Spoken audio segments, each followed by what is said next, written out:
Hello everyone, in today's video we'll guide you through how to reverse video in CapCut PC. So if you found this guide helpful, please like, share, and subscribe. Let's dive right in.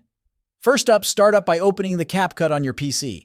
Once the CapCut is open, click on the New Project. Now here, click on the Import button. Then choose the desired video from your computer you wish to reverse. Once the video is imported, drag it to the timeline. Now select the video in the timeline. If you only want to reverse part of the video, use the playhead to mark the start and end points, then split the clip. After that, click the Reverse button. Looks like a circular arrow. After the short processing, this will reverse your video.